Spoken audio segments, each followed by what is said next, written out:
এক বা দুই কোটি নয়, প্রায় ২৫০০ কোটি টাকার লাভ, সেটিও আবার মাত্র এক বছরের মাথায়। এর মাঝে ইউরোপে তারা দিয়েছে ৪ প্রতিভাকে, যার ৩জনই গেছে বিশ্বের সবচেয়ে সেরা লিগ ইংলিশ প্রিমিয়ার লিগে।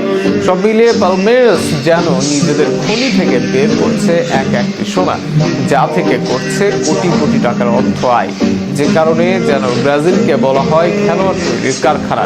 ৪ জন খেলোয়াড়কে বিক্রি করে পালমেরাসের ২৫০০ কোটি টাকা লাভ। বিষয়টি নিয়ে আরো বিস্তারিত থাকছে প্রতিবেদনে।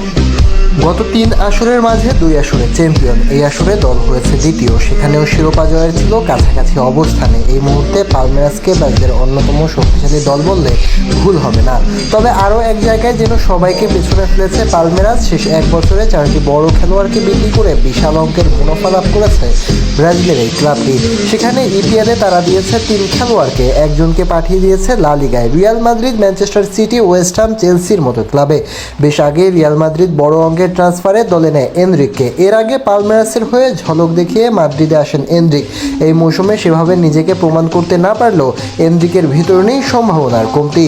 এই তরুণ স্ট্রাইকারকে পেতে রিয়াল মাদ্রিদ পালমেরাসকে দেয় ৭২ মিলিয়ন ইউরো। যদিও ৩৫ মিলিয়ন চুক্তিতে আছে, তবে বিভিন্ন শর্ত অনুযায়ী ৭২ মিলিয়ন পর্যন্ত গিয়েছে অঙ্কটা। এনরিকের মতো ১৮ হবার আগে হাতছাড়া করতে হয়েছে আরেক তারকা এস্তেভিও উইলিয়ানকে। গত মৌসুমে পালমেরাসের সেরা খেলোয়াড় ছিলেন এস্তেভিও। তাকে বলা হয় নেইমারের পর ব্রাজিলের সেরা প্রতিভা। অন্য অনেকের ভিড়ে তাকে আগে ভাগেই দলে নেয় চেলসি। সেখানে তাকে দলে নিতে তারা খরচ করে মোট ৬৫ মিলিয়ন ইউরো, যদিও মূল চুক্তিতে এর পরিমাণ ছিল ৩০ মিলিয়ন।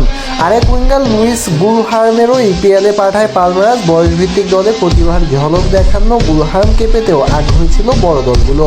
সেখানে তাকে এই মৌসুমে ৩০ মিলিয়ন ইউরো দিয়ে দলে ফেরায় ওয়েস্ট হাম।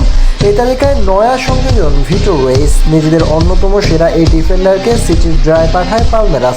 সেখান থেকেও মোটা অঙ্কের টাকা পায় তারা। ওয়েসকে বিক্রির জন্য পালমেরাসের পকেটে এসেছে মোট ৪০ মিলিয়ন ইউরো।